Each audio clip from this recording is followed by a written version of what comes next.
Good evening, everyone, and thanks for spending some time with us to talk about these drip irrigation systems, how to take care of them, and how to fix them when things go wrong. The link that Daniela told you about at the bottom of your email is the handout for the normal full presentation when we do them in person. They're 2.5 to 3 hour classes, and it's just really not something we can expect people to sit through these remote meetings. So that's why we've broken them up into the two sections. This one is specifically for drip, and then in 2 weeks we'll be doing one specifically for sprinklers and bubblers. But the handout you have is actually the handout for the full 2 sets of those classes. So if you're going to join us again in a couple of weeks to learn about your sprinklers and bubbler systems, it'll be the same handout, and some of the generic stuff on the presentation will be the same, but the specific stuff for the sprinklers and bubbler systems will go to that. So let's get on my here and get that active. There we go. So let's talk about drip system, troubleshooting and repair. So we're going to talk about the maintenance you want to do to keep the system in shape, how to figure out what's going wrong with it when things do go wrong, and then how to fix them, at least as far as installing new emitters, adding in new lines, repairing the poly tubing and things like that. So automatic irrigation systems are mechanical in nature. So that means just like cars, we've got to take care of them. Every 3,000 miles, you want to change your oil. Maybe you're using some of those newer synthetic oils where you can go a little further. But taking care of that car, what you're doing is the same thing as what you want to do with your drip system. That's where you're going to take care of most of your problems. You're going to catch them before they become big problems, or you're going to keep them from becoming problems in the first place. So I hate to tell you, though, installation is only the beginning. I know they are automatic systems, but we do need to take care of them and do our maintenance with them. So without maintenance, plant health can suffer, sometimes to death if you let it go far enough. Those emitters, they get clogged up very, very easily. And if you're not paying attention, those plants are going to go into stress. And if you don't do anything about it, it's going to be time to go back to the nursery to get a new plant. The system can deteriorate to the point where replacement is the only option. So a lot of people have said over the years, and I've heard people say it, where these polytubing drip irrigation systems will only last you about 8 to 10 years. Well, that's just simply not true. If it's properly designed, properly installed, and you're taking care of it, you've got a 30+ year system out there. But if you've got a poor design, it wasn't installed properly, and nobody's done any maintenance on it, then absolutely, you've only got an 8 to 10-year-old system. And of course, very important to us all, water can be wasted. That's not something we want to be doing ever in the desert. But if you've been paying attention to the media with issues with the Colorado River that all of us have been working on for many, many years, it's really getting to a head now where we got to make sure we're doing the best we can and really paying attention to what we're doing with our water. So those of you that are like me came here from somewhere else. I grew up in the Midwest, so we didn't have irrigation systems. So out here, these are kind of the life support systems for our landscapes. And you do have different types of irrigation systems. So if you've got sprinklers for your grass, even if you're not familiar with irrigation, when you see the sprinklers pop up and start imitating rainfall, sprinkling water on the grass, pretty easy to understand what's going on. Some of us are still using bubblers to water our shrubs and trees, especially those very large high water use citrus trees. Bubblers are actually a good way to go.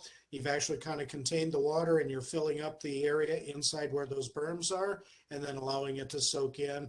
That's a way to deliver a very high quantity of water to those high water use citrus trees in a short amount of time. And then of course we have our drip irrigation systems, and this is where things start getting alien for people. It's easy to understand what a sprinkler head is doing, but then you see all those skinny little black tubes sticking up out of the ground. So kind of some components you'll see in a properly designed and installed drip irrigation system. And let me grab my little annotate tool here.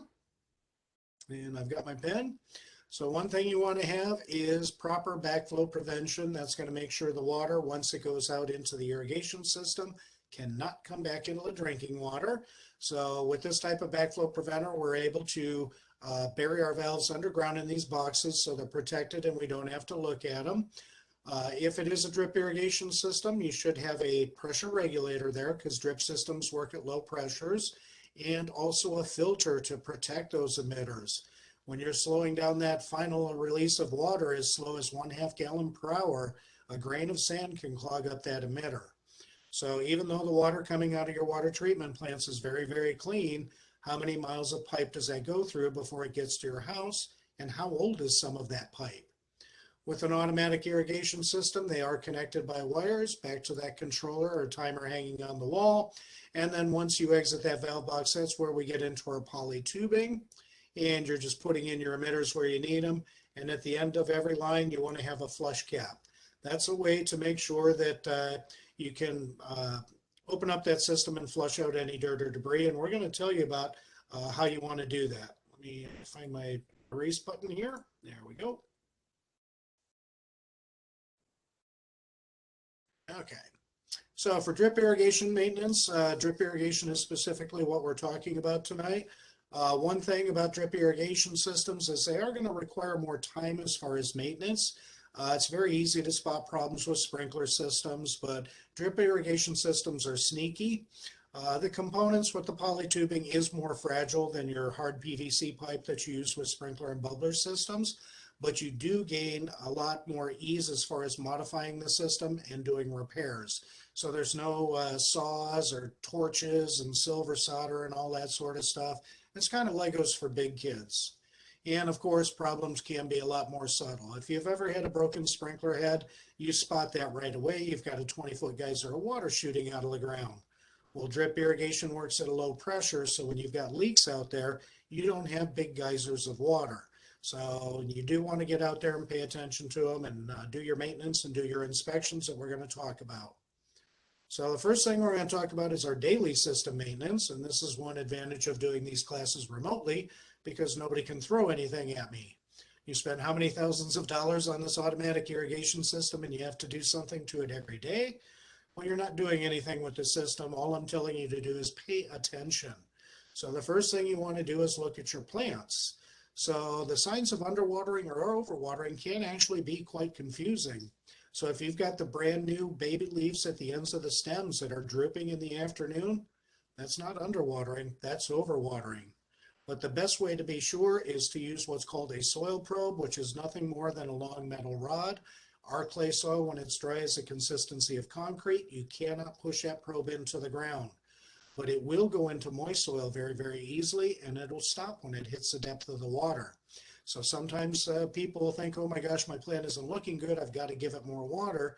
And if overwatering was actually the real problem, you're just accelerating the trip to the nursery to buy a replacement plant. And the nurseries do appreciate your repeat business. By getting out there with the soil probe, you're going to find out that that soil may already be really, really mushy, and you're going to realize that it's overwatering that's causing the plant to look unhealthy and not underwatering. Out of all the years I've been involved in the landscape industry, the majority of plants are killed by improper watering, and the majority of those plants, especially our desert plants, are killed by overwatering, not underwatering. We call it killing them with kindness. The other thing you're going to do is look at the ground. As you're going out, pulling away from the home in the morning, going to work or whatever, going out to get the newspaper if you still get one of those delivered, leaks are pretty easy to spot.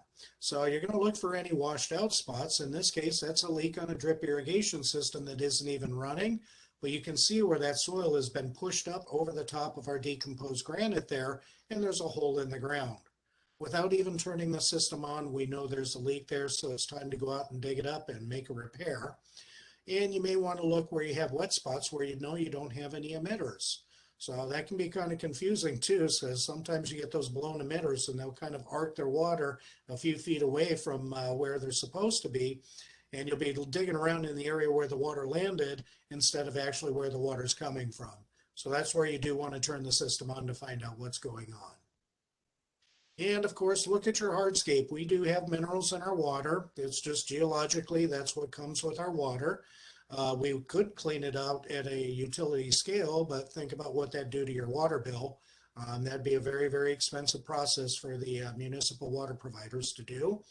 But definitely look at your sidewalks, your driveways, your pool decking and patios, and looking for any of that staining that you may see from some of those minerals in our water. Most notably is the calcium, and we do have some salt in our water. And also look at your walls and fences. Now in this particular photo, that's being caused by sprinklers. They're out of adjustment, those sprinklers up against that back wall, and every time they rotate back and forth, they're spraying water up on the wall. But this will also happen if you've got a leak on your drip system that's putting the water onto maybe a flagstone patio or a brick patio, something like that. So look for that staining and then turn on the system and find out where that water's coming from. So that's about all there is for the daily stuff, just simply paying attention to what's going on. Now for monthly system maintenance, you're actually going to turn the system on and see what's going on. So you do want to start at your controller. Basically, you want to ensure the program is set for the season. A standard irrigation controller runs whatever schedule you've programmed into it forever until you change it. And you should be changing your irrigation watering regularly, monthly at the very least. And you do want to turn the system on. We run our irrigation systems in the middle of the night, so we're not losing that water to evaporation. Don't go out at 3 o'clock in the morning with a flashlight to do your inspection. Turn it on in the daytime in the controller and do your walk around the yard. Another great reason to start at the controller is, number one, you're still standing up and you're still dry, not wet and muddy. So for monthly drip system maintenance, you're going to turn that system on and you're going to walk around. You're looking at the individual emitters, where your tubing is, and make sure you don't have any damages, any leaks going on that you may not have noticed. You're also going to want to make sure that the emission points where the water's coming out of the system, those little black skinny tubes that we call spaghetti, are still visible. Sometimes they get cut really, really short because people say they don't want to look at it. Excuse me, but over the course of time, they'll get covered up. You don't ever want to let your water out of your drip system below ground. There are two things below ground you don't want in your drip system, and one of them is the ground. Dirt is the enemy of a drip emitter. Like I said, a half-gallon per hour emitter can be clogged up with just a grain of sand. The other thing that's underground that you don't want in your drip irrigation system is the things that are there that are the entire reason why you put in the irrigation system to begin with. Roots are attracted to moist soil. So I've actually pulled out large sections of poly tubing filled with tree roots just because there were small leaks underground that nobody was catching. And in that particular case, one of them I remember quite well. It was actually too large of a hole made for where the emitter connector was made into the tubing. Very, very small leak, never came to the surface, but that tree root found it, got inside the tubing, and started growing its way up towards the valve. If any of your tubing has worked its way back up out of the ground, you want to get that below ground quickly. Our sunlight will deteriorate that tubing very, very quickly. It'll turn dry and brittle, and that is a leak waiting to happen. That's unfortunately, we'll see this where those systems were not installed properly. That tubing should be 6 to 8 inches below ground. I know digging is the hardest part of putting in an irrigation system, but you do want that tubing, excuse me, 6 to 8 inches below ground. So that way the ground itself is going to hold that tubing down and make sure it doesn't walk itself back up above ground. Now, even the best gardener out there will occasionally have a plant die. And if you have a plant die in the middle of June, do you really want to go out there and dig a hole and replace a plant in June? You can certainly do it. Landscapers work year round, but you may decide you want to wait until the fall when it's a better time to plant for the plant anyway. And if you don't want that emitter location to be watered for the rest of the summer, all you're going to do is cap that off with those little goof plugs. And we'll show you what those look like in a little bit here when I drop out of the presentation and actually do some video where you can see the bits and pieces. So that's it for your monthly maintenance on a drip irrigation system. If you haven't run into any problems, you're talking about a few minutes walk around your yard. It's not that big of a deal. You really should go out and enjoy your yard anyway. You've spent a lot of money on it, and if you put it in yourself, not only did you spend a lot of money, but you put a lot of blood, sweat, and tears into that installation as well. So go out and actually enjoy it. Like I said, drip irrigation leaks can be very, very sneaky. You don't want to do your drip irrigation inspection from the kitchen window. You're going to miss those leaks. For semi-annual system maintenance, about twice a year, if your controller has a backup battery in there, you're going to want to replace it. Most of them are 9-volt batteries. You can see that one there on the back of the panel. Do check with your controller manual to see what kind of battery it is. Some of your very high-end controllers use a rechargeable battery, and in that case, every 6 months is too often to change it, maybe about every 3 to 5 years. But what you don't want to do is if your controller wants a rechargeable battery, don't put a regular battery in there because that controller is constantly charging that rechargeable battery. You don't want to recharge batteries that aren't made for that. You get a chemical leak inside your controller and you've got basically a hazmat situation going on. Excuse me, Jeff, can I interrupt you real quick? Absolutely. I've got a question here, and I know you've gone past it a little bit, but the question from Blake is, what's the safest way to dig up around the poly tubing without accidentally causing more damage? Absolutely.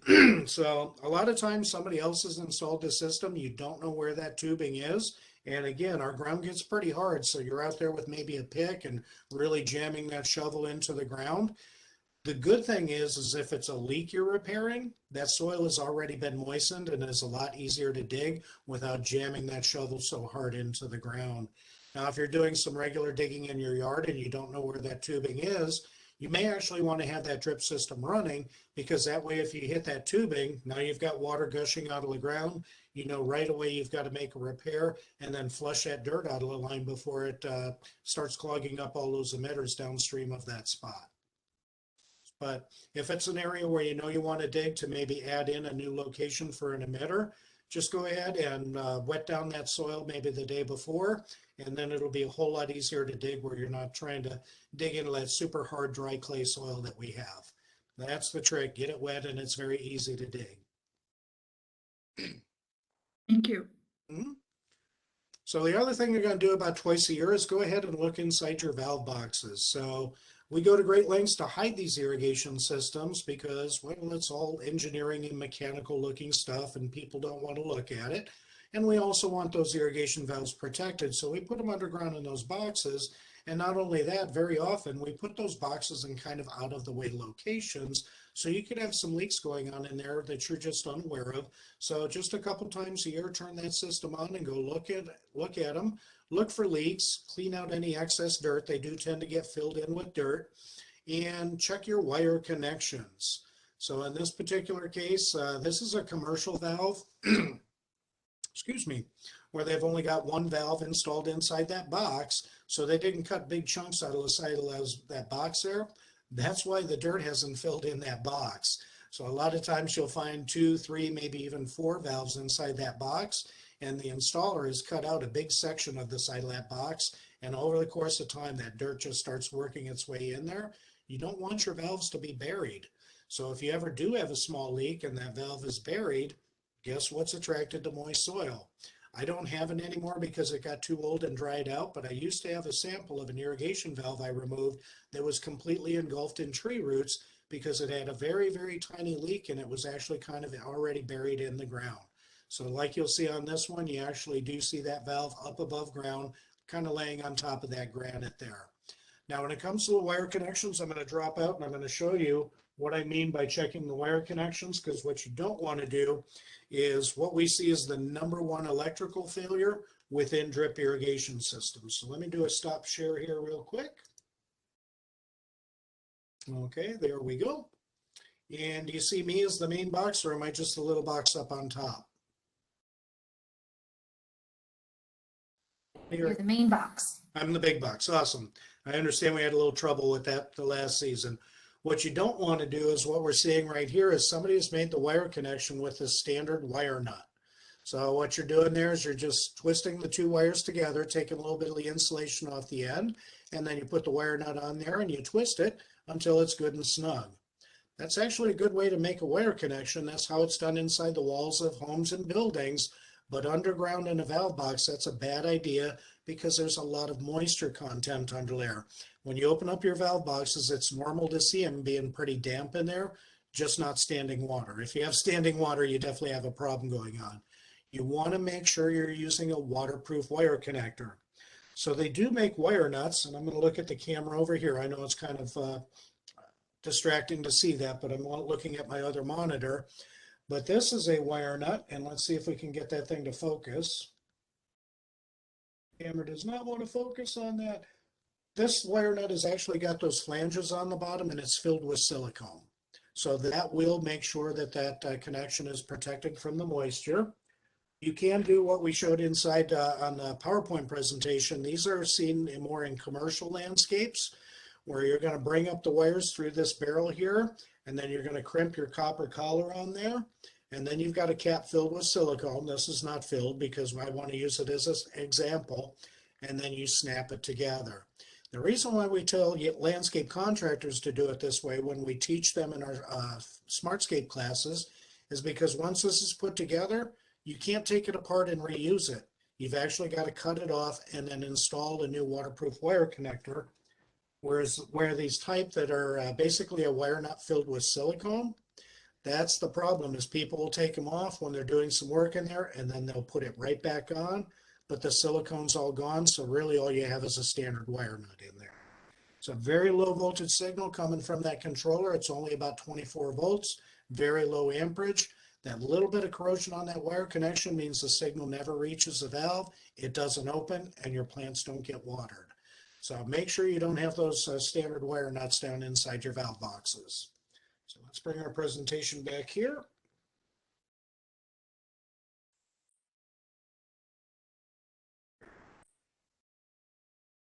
Okay.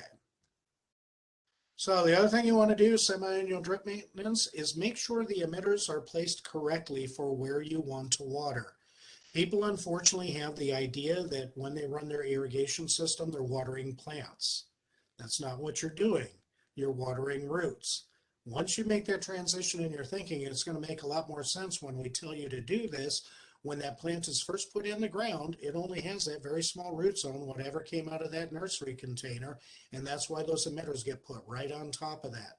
That's all the roots it has when it's first put in the ground. But nobody starts moving them out as the plants grow. And I use trees as an example because it's kind of easier to understand what's going on, but you should be doing this with your shrubs as well. So this is actually a commercial installation in Mesa. And the irrigation designer did a great job because they knew nobody would ever move those emitters out from the original location and nobody would add them in as that tree grew. So I'm going to bring up my little annotate screen here again. So what he wanted was one 4-gallon per hour emitter right at the base of the tree to water that original root ball when it was planted. And then he wanted 5 more emitters kind of evenly spaced around where the future canopy line of this tree was going to be. Way over there, didn't you? Okay, we're going to do it this way. So that's actually a pretty good way to do it. I mean, when the tree was first put in the ground and the roots weren't out there, those emitters were watering areas where there weren't any roots. Unfortunately, whoever did the installation didn't quite understand what was going on because you see 1, 2, 3, 4, 5, and emitter number 6 was behind that tree trunk there. So also, do you see that nice little white line on that trunk right there? That's salt. Good thing that species is a pretty salt tolerant species. They were supposed to be put out here, and then the original one, when the tree grew, this one was supposed to be capped off because it's no longer really doing anything for the tree. Let's erase that.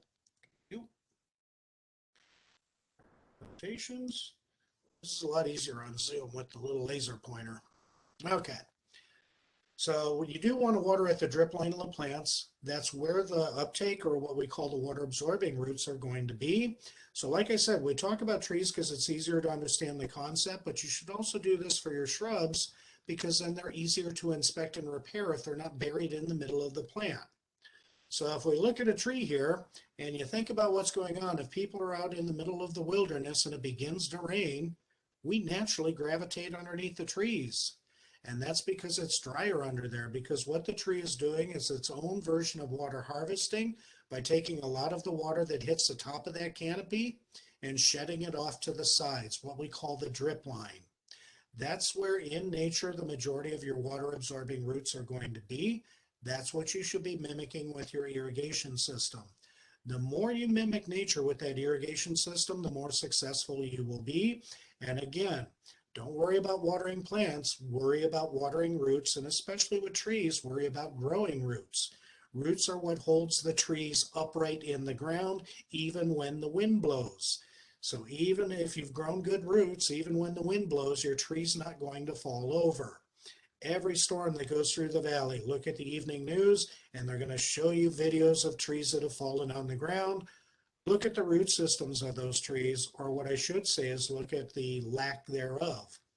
So definitely water at the drip line at the plants, but what happens if you don't move them?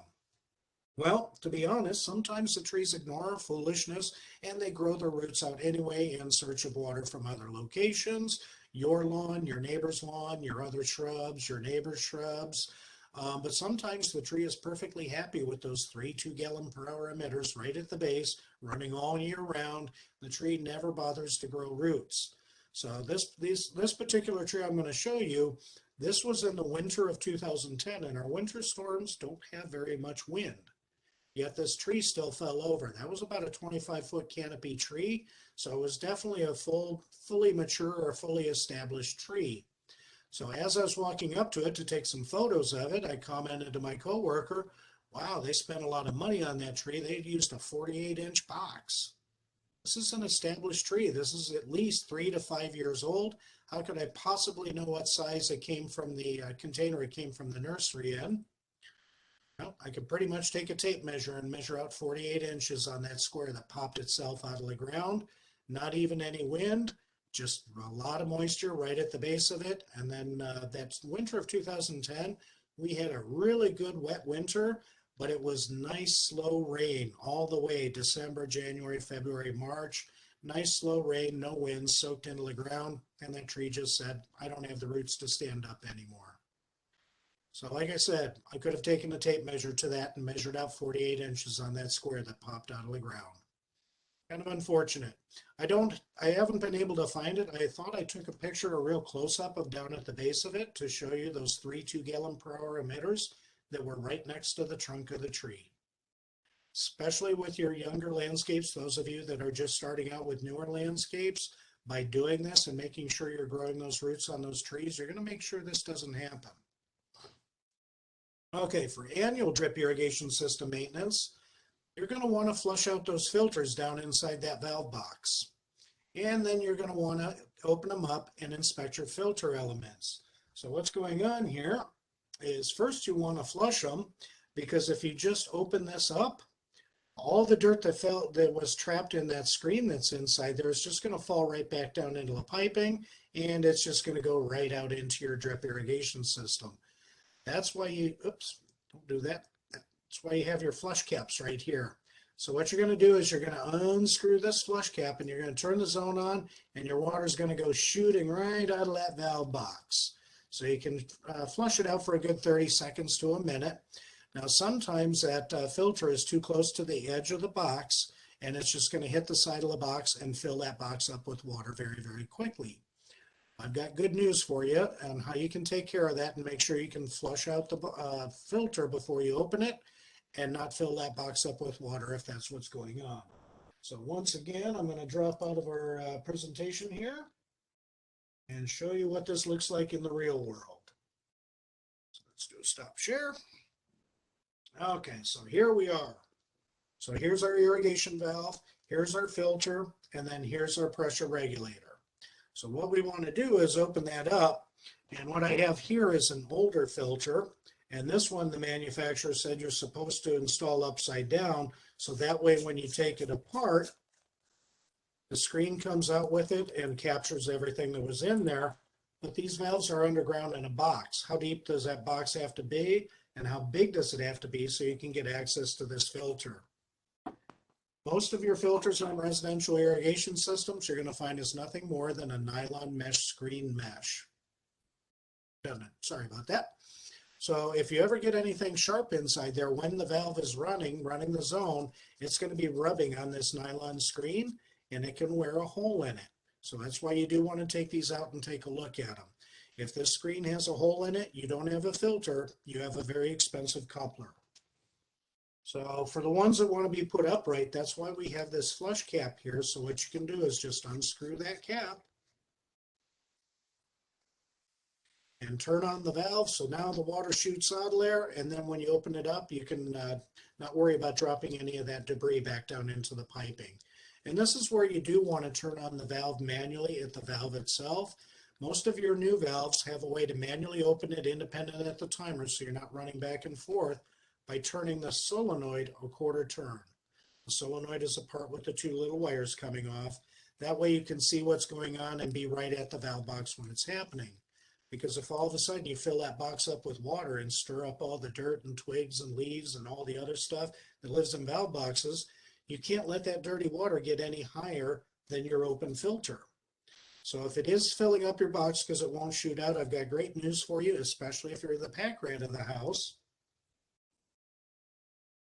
How many of you have that short chunk of garden hose you won't throw away because it has the good end on it?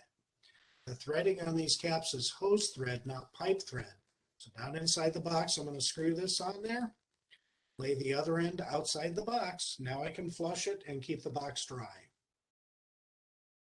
If you ever do need to do a replacement on your filter and you don't want to put in a filter that has that nylon mesh screen that might get a hole worn in it, you might want to consider upgrading to a better filter like this one that has a stainless steel screen. It's going to cost you a little bit more, but you're not going to have to worry about that screen mesh getting a tear in it and not providing you any protection. Let's back together and we'll go back to our presentation.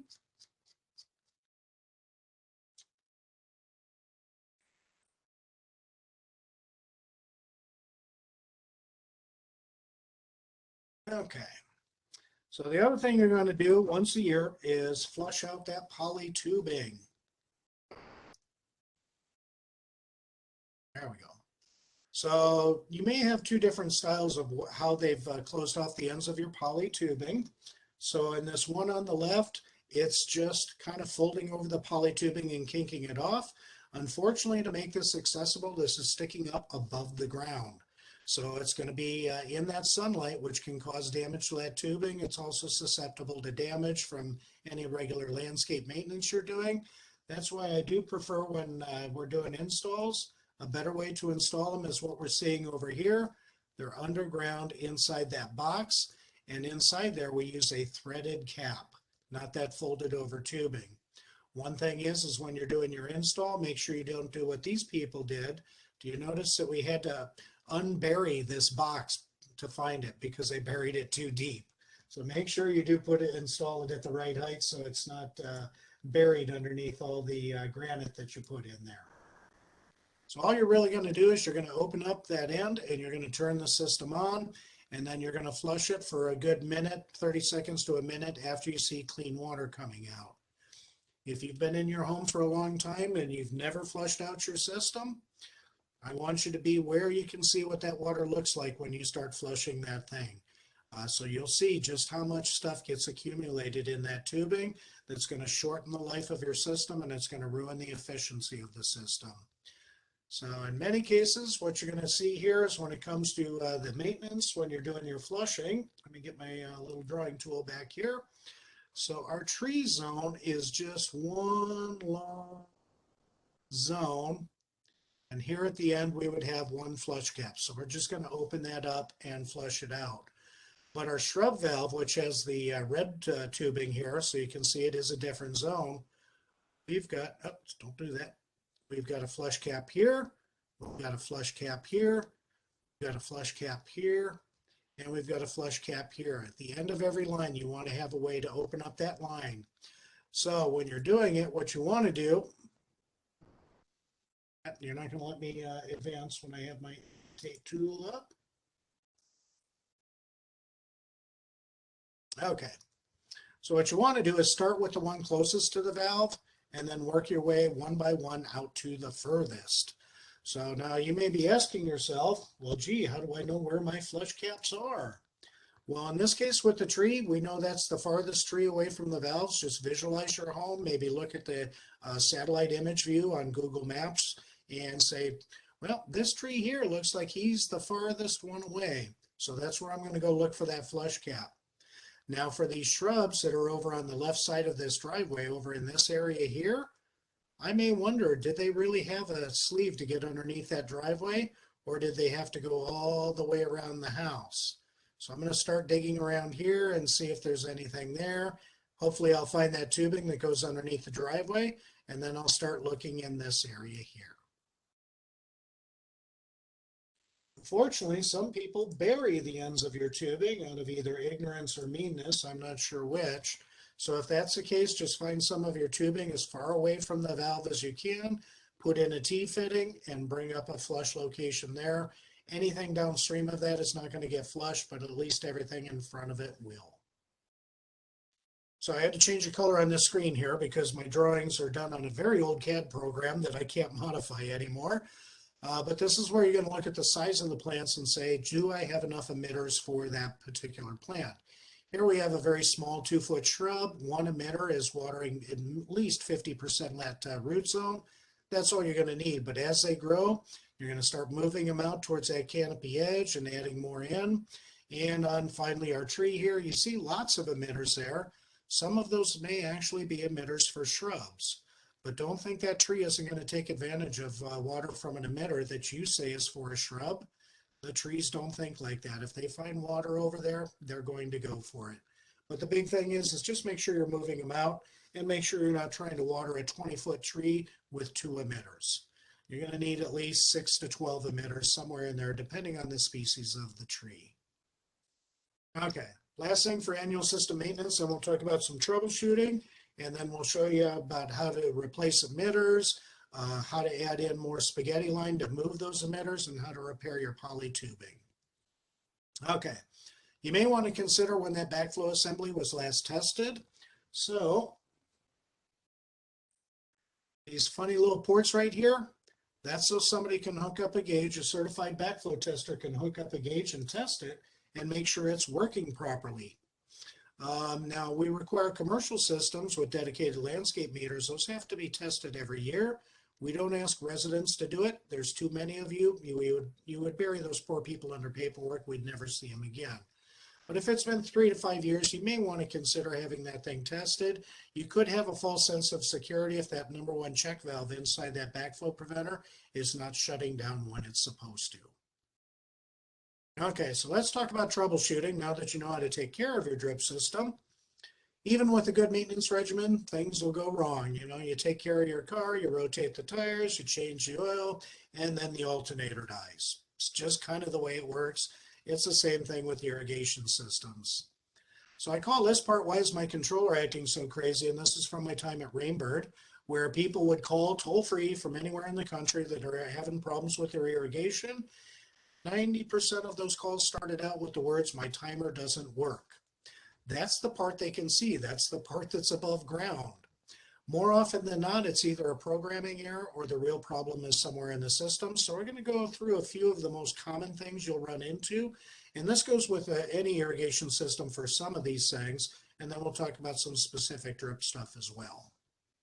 So one of my favorite calls was a poor little old lady that was, fully convinced her controller was under some sort of demonic possession because her 3 sprinkler stations kept starting up one after another over and over and over again.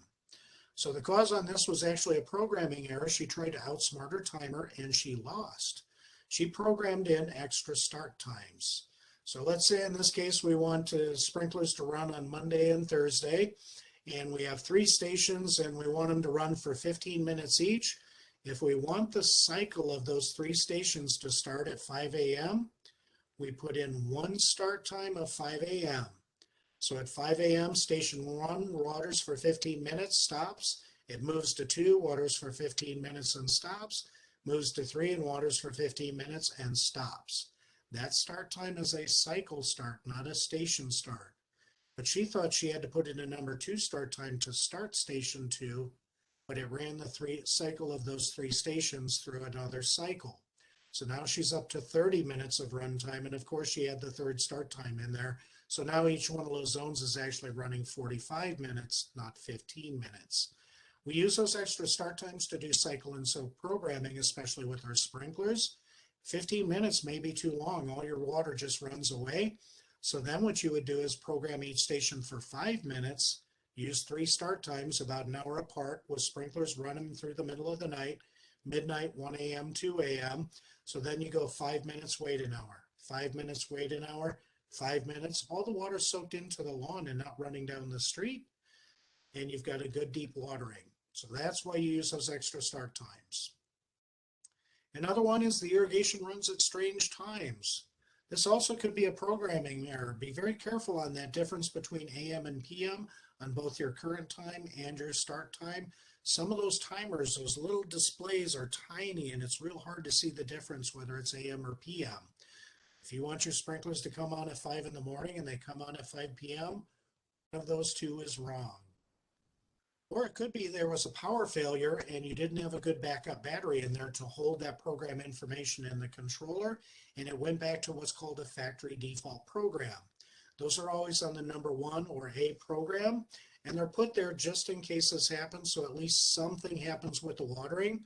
Might not be enough, might be too much, but at least there's water going out to the landscape. So they're always set to water every day, all stations for 10 minutes, and then they'll do 1 cycle per day. And they'll usually do like a 5 a.m. or a 7 a.m. start time. So if it's a 7 a.m. start time, when the power comes back to the controller, it thinks it's midnight. 7 hours later is when your irrigation comes on. Another good one is the irrigation runs longer than the times programmed in. This also is another programming error because a lot of these controllers have this function on there called water budget or percent adjust. It's running a percentage of the programmed run times. So if I've got that station set for 10 minutes and actually runs for 20 minutes, that means that water budget is set at 200%. Now the early versions of these timers, they did not change your displayed programmed in runtime. It would still say 10 minutes at 200%. The manufacturer's got so many calls on it of people not understanding it. Most of them changed the software. So if you change your water budget to 200% and then looked at your runtime, it would now say 20 minutes. Another good one is the controller won't respond to any of the buttons. No matter where I turn the dial, how hard I push the button, nothing changes on the display. That controller is at a power surge and it's locked up the little microprocessor in it. So go ahead and reboot it. No Control-Alt-Delete keys, but you're going to pull the power off, either turning off the circuit breaker or unplugging it. And if your controller does have one of those backup batteries, make sure you remove that so it'll actually clear out that chip. About 30 seconds to a minute is all you need to do. Very often that's going to bring your controller back to life. If it doesn't, that means your controller got cooked and it's time for a new controller. Another good one is one station won't stop watering. So obviously something wrong with that timer. Well, it could be a programming error. So this is something that happened with one of our residents at the town of Gilbert. His water use went through the roof. His lawn was underwater. Be very careful with your programming and what it looks like. Some of your controllers, when you're programming in hours for your drip, they'll say the word hour or HR, but a lot of them, if you want 3 hours of runtime, it'll be 3:00. It looks like 3 o'clock on a clock. And lo and behold, when I opened this gentleman's timer, I said, well, there's your problem. He said, what? I'm ordering my sprinklers for 3 minutes and 12 seconds. 3:12. I said, no, you're running your sprinklers for 3 hours and 12 minutes.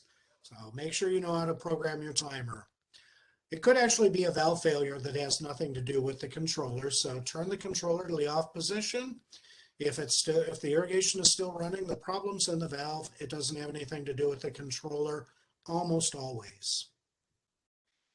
If you have one station won't water, this also could be a programming error. When you're doing your programming, you forgot to put in runtime for that station. It happens to the best of us. Now, it could be an electrical failure. The wiring between the timer and the valve has gone bad, or the wire connection is bad, or that solenoid's bad, or it could be a hydraulic failure. Even though these valves are getting an electrical signal from the controller of when to open and when to close, they're actually using the water itself to open and close that diaphragm inside there.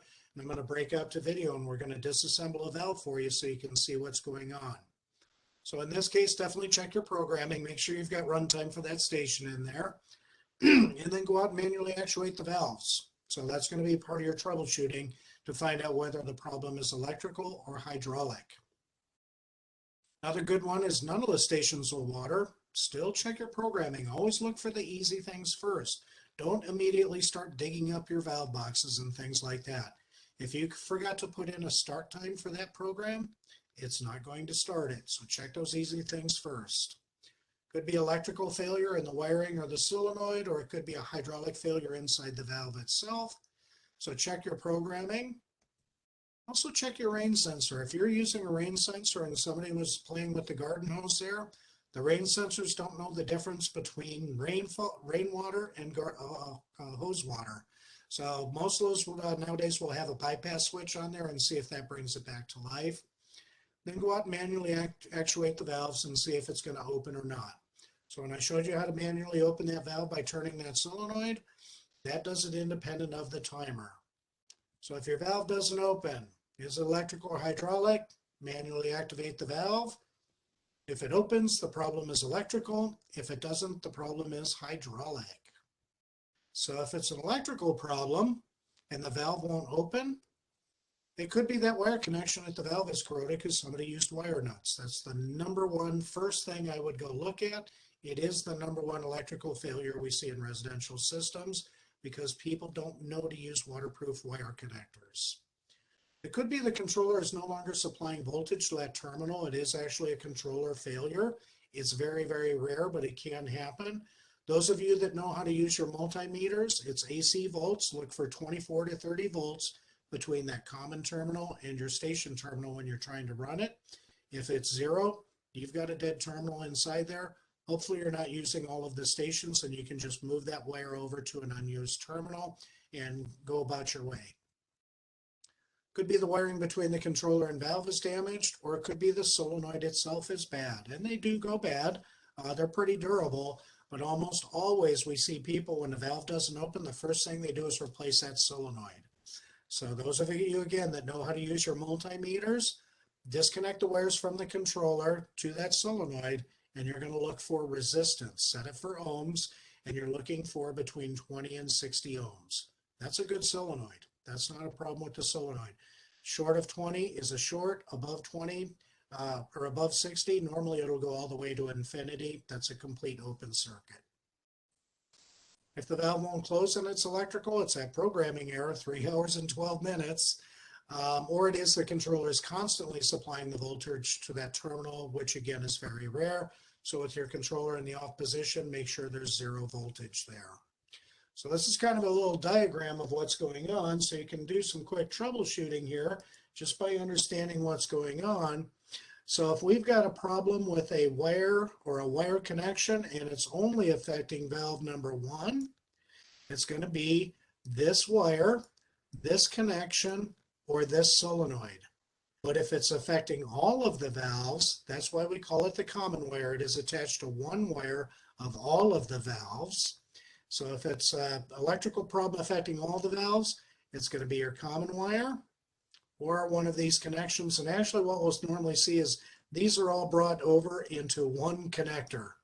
So it'll usually be one connector with a bunch of wires stuffed inside of it. And actually, I don't think I have to do the clear. I think all I have to do is turn that off. If it's a hydraulic valve problem, if the valve won't open, the water might be shut off. Again, look for the easy things first. Don't start digging up your valve box. You may have had a leak on your drip line and your neighbor spotted it and said, oh, he doesn't want a high water bill. Let's shut off the water to his irrigation. And they just forgot to tell you about it. Good intentions, but sometimes we forget things. So check that water supply at your backflow preventer and make sure nobody shut that off on you. It could be dirt or debris in the valve. If the valve won't close, it's dirt or debris in the valve, or it's a hole or tear in the diaphragm. So now I'm going to drop out here and we're going to go to video so you can see a valve, because most people have no problem with replacing sprinkler heads or even replacing emitters. But if there's a problem with that valve, oh my gosh, I got to call somebody. So this is a different model valve. I use this one because it's easier to see these because of the different color. This normally has 2 wires. It's just that one broke off. So once again, it's got that little lever on the solenoid where if we just turn it about a quarter turn, that should open the valve. Now this valve also, a lot of your valves will also have another way to manually open the valve, and that's this little black screw here. That's called a bleed screw. So if we open that screw about a 1/2 to 1 turn, you'll see water spitting out of there, and that's why we call it bleeding the valve on. So inside your valve, underneath your solenoid, there's a spring-loaded plunger inside there. Now the valves that allow you to open it by turning the solenoid manually, that plunger is captured and it's not going to fall out. If your valve does not have that option to open it manually by turning the solenoid, be careful, don't lose that plunger inside your valve box. I should have pointed out this big knob here, if your valve has it, is what's called a flow control. And you can turn that down and control how far the valve actually opens, or you can completely shut it down if you've got a problem with that one valve and you don't want to shut down the water for all the irrigation. Normally you're going to leave those wide open though. So again, make sure you shut off the water before you actually disassemble your valve. And you'll see all your ring of screws around there. Undo these screws.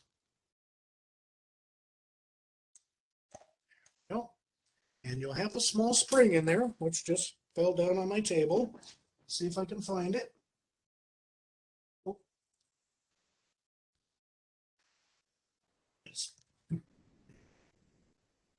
So you've got a small spring in there. Don't worry about it. It's not going to hurt you, but you don't want to lose it. And then inside the valve is a diaphragm. That's all that's inside one of these irrigation valves. So if you've got a valve and it won't open, it's probably that clogged up port underneath where the solenoid is. And if you've got a valve that won't shut off, if it's not dirt or debris, there's a hole or tear in this diaphragm. So that's what's making it so it can't refill that chamber and push that diaphragm back down. So what you want to do is either take a picture of it or disassemble it and bring your diaphragm with you to the irrigation store. Those guys will know exactly what you need to make your repair.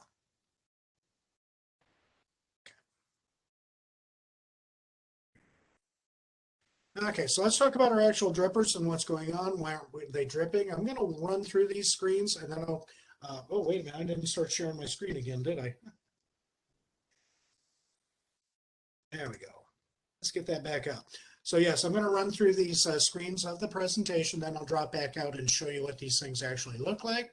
So why aren't my drippers dripping? If it's a single emitter failure and it's a clogged emitter, you're just going to cut the old one off and put the new one on. No big deal. Now in this particular scenario, and you'll see what it looks like when I actually do show you on video.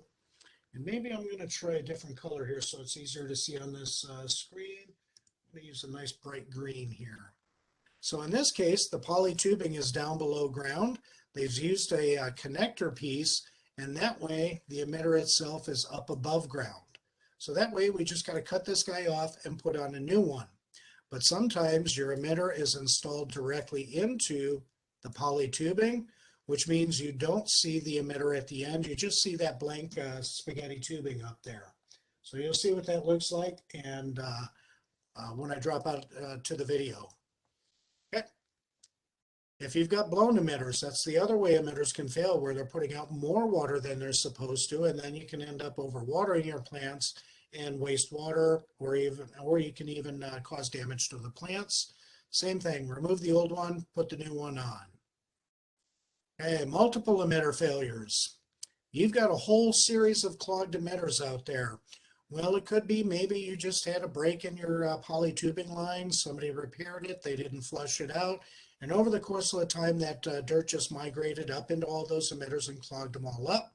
So go ahead and cut them all off and flush out your line. And after you cut them off, hopefully you are going to actually see some water coming out of your spaghetti tubing once you remove that emitter.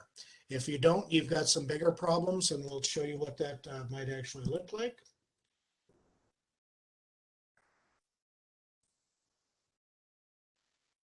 Multiple emitter failures, pinch tubing. The whole idea of this irrigation system is to grow roots, especially for those trees, also important for your shrubs.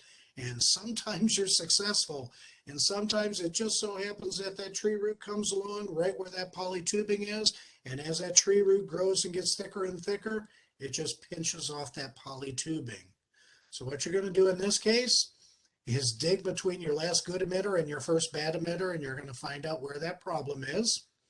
Go ahead and cut out that piece of tubing that's been pinched off by that tree root, and do not cut the tree root to make it not happen again. Reroute the tubing far enough away from that tree root that it's not going to happen again. Remember, the roots of your trees are what hold them upright in the ground. And they draw in the water and the nutrients and all that good stuff too. Okay, another thing for multiple emitter failures is all your emitters are blown, or they're all flowing way too high, or they're popping off. That actually happened with the house that I'm in now that I bought in 2003. They don't have a they didn't have a pressure regulator on that drip line for the front yard drip system. So I noticed there were some problems. I couldn't even get the system to turn on. I had to repair the valve, saw that there was no filter or regulator, and said, well, let's just get some water on these plants. Got it up and running, and all my emitters started popping off the ends of the spaghetti tubing.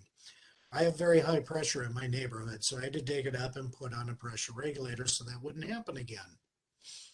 So what you do want to do is go ahead and test that pressure. If you do have a regulator in there, it could still be malfunctioning.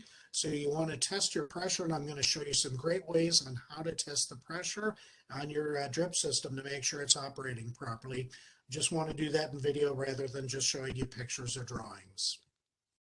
Okay, pipe repairs. Actually, I'm going to blow through this. Let's go ahead and drop out and do the video here, and then we'll scroll through these here. Okay, there we are. Okay, so when it comes to your drip tubing, so like I said, a good way to do it is your emitter is nice to have at the very end of the line up above ground. So I've used a hole punch. You do want to use these hole punches because they make the right size hole and they don't punch all the way through the tubing the way a nail might. So I'm going to put in my little connector here, and this tubing is cold in an air-conditioned room, so it's going to be real snug and hard. And then I'm going to put on some of the 1/4-inch tubing, what we call spaghetti. Make sure you get it all the way over the barb. It can be challenging. And then I'm going to put an emitter all the way at the end of the line here. Again, I'm in an air-conditioned room, so it's kind of a challenge here. So here I've got the tubing underneath ground. I run that spaghetti to where I want to bring it above ground. So now my emitter's above ground. If I need to replace it, I just cut it off, put on a new one. If I need to add more line to it, I'm just going to cut this guy off. That's the great thing about this poly tubing system is you don't have to buy special cutters. Your pruning shears work really well. You're just going to cut that emitter off. Add in another one of those little 1/4-inch connectors. Then, of course, go ahead and put more spaghetti line on there and move my emitter further out away from the base of the tree as it grows. And then, of course, put the emitter back on the end. Unfortunately, what you will see sometimes is people will put the emitter directly into the poly tubing. And I'm going to cheat and use one of my holes that I already made on this. Actually, those don't look like the right size holes. I'll give it a shot. There we go. So here, underground in the poly tubing, you see the emitters placed directly into the tubing. And then they will just put your 1/4-inch spaghetti line on there. And now you see you just have the bare end of that spaghetti tubing there. It's quicker and easier when they install it this way, and they didn't spend 4 cents on that extra connector there. That's why they do it. But unfortunately, if this emitter ever goes bad, or I should say when it gets clogged, because all emitters get clogged sooner or later, you've now got to dig it up all the way to the tubing. You've got to pull that bad emitter out. Don't reuse that hole. You want to use a goop plug there. It's too big now because we've pulled that barb fitting backwards out of there. And this might be the point where you want to actually put it at the end of the line up above ground, unless you've got a lot of rodents around there. They do like to chew off that spaghetti tubing, your rabbits and your gophers and things like that. So that's how you add in some more line.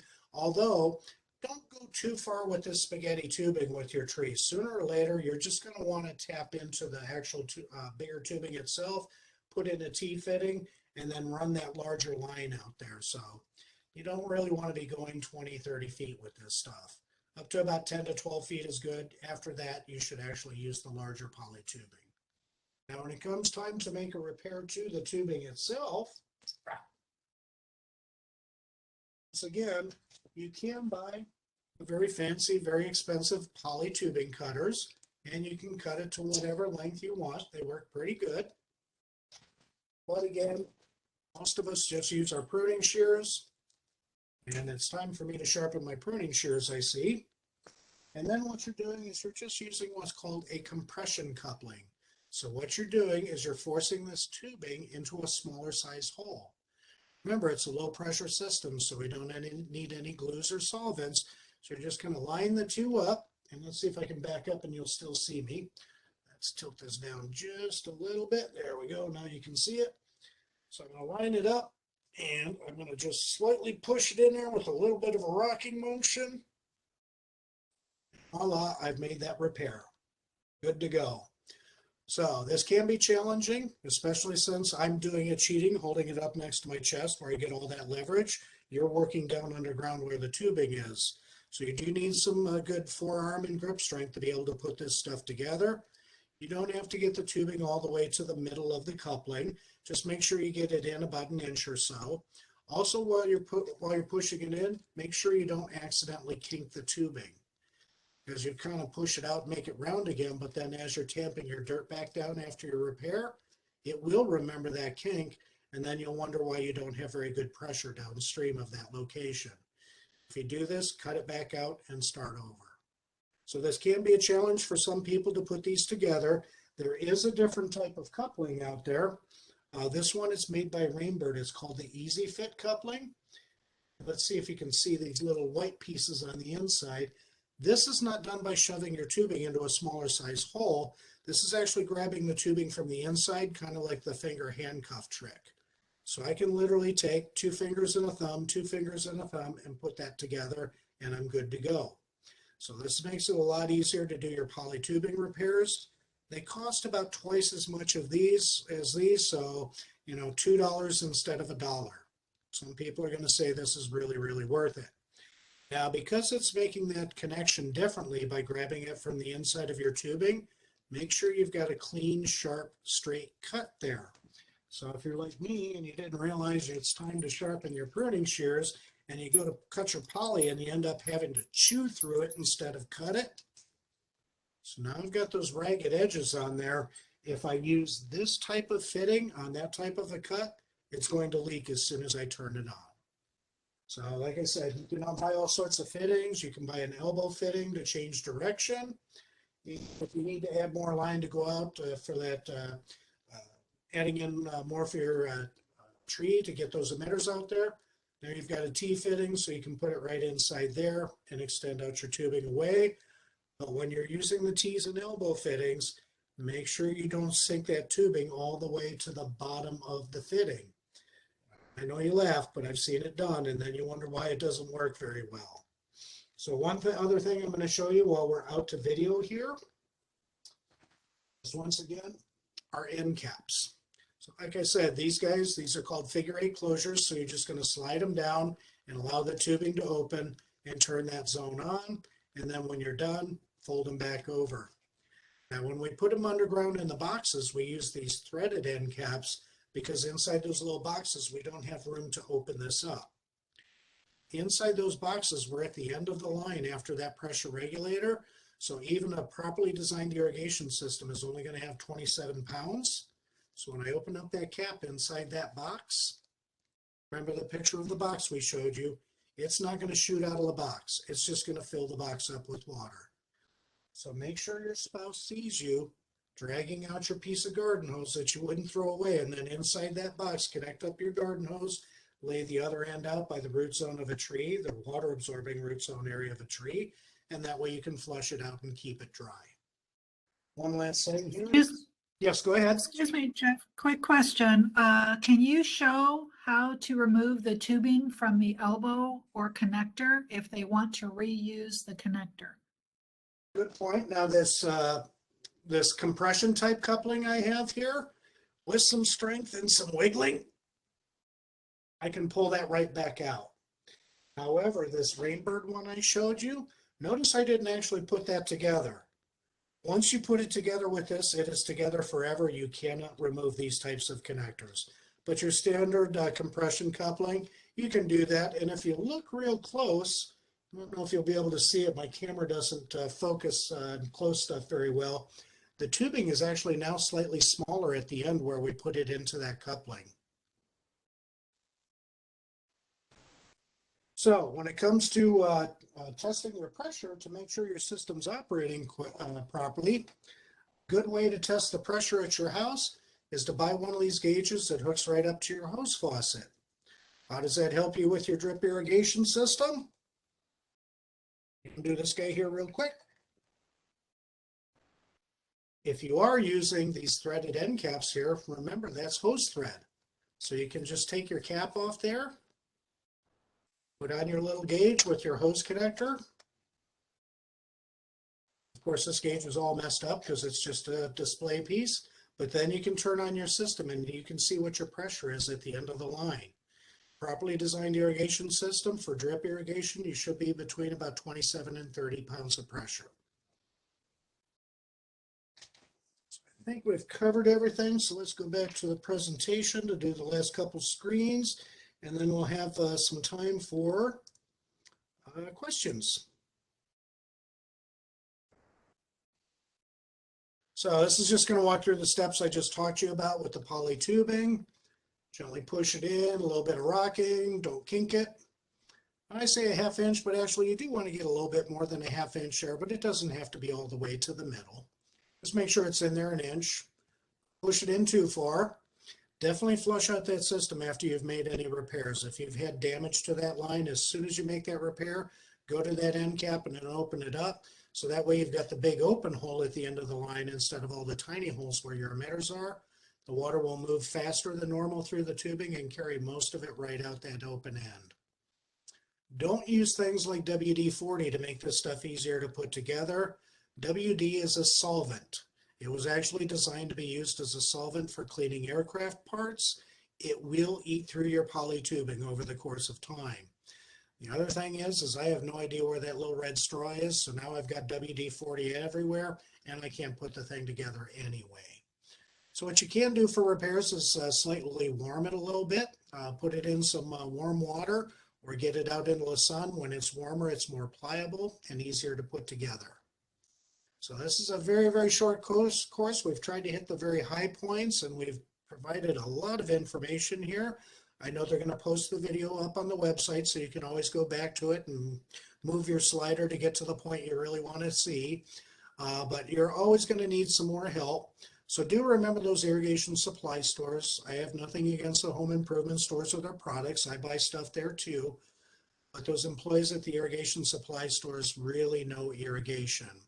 So to make sure I'm not showing favorites, these are listed alphabetically. Ewing is one of them, E-W-I-N-G. Horizon is another. Site One is another. And then Sprinkler World. Those are all different companies that sell irrigation parts. They also sell low voltage lighting stuff there. So whichever one's closest to you, or maybe you've just got a really good relationship with one of the people at one of the stores, whoever gives you the best price, whatever your criteria is, those guys are going to be a great assistance for you, a lot of help. They can answer a lot of questions for you. The other thing is don't forget the irrigation manufacturers, those tech support lines, those 800 numbers, which I believe are in your handouts. And I believe I also have the websites on the current version of the handout now. I think I finally fixed that. But honestly, Rainbird's not hard to find on the internet. Hunter, it's actually hunterindustries.com. Toro is pretty easy. And then, of course, there's Irritroll, which is irritrollsystems.com. If you've got an old timer that says Hardy on it, it's the same company. They've just changed their name as they've been acquired by different companies, but it is still the same company.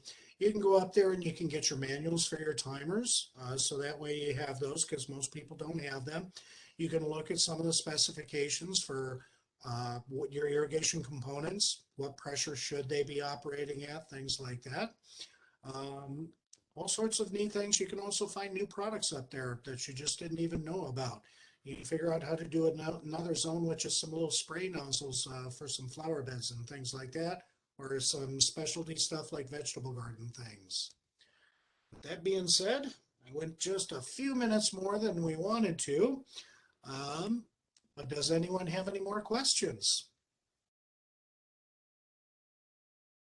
Thanks, Jeff.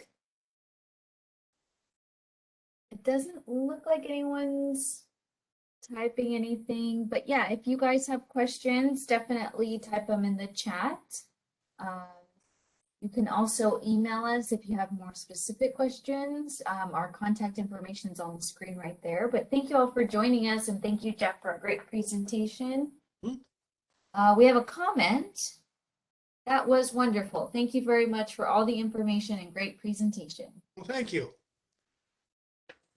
It's been kind of hard to adapt to these remote education things. Okay, what can we keep? What do we need to say that's not as important? And once we get back to where we can do these in person again, then we'll do the full-blown 2.5 to 3 hour classes again. Yes, if you guys found this interesting, we are hoping to go back in person in the spring, so look out for our schedule if you want to see these presentations in person. All right, well, I'm not seeing anyone type anything into the chat. So again, if you do have more specific questions, you can reach out to your town specifically with the contact information on the screen. And we do have a quick survey, so you can let us know how we did. If you just take a second to fill out the questions, we'd really, really appreciate it. But with that said, we'll go ahead and bid you adieu, and everybody have a good night. Thank you.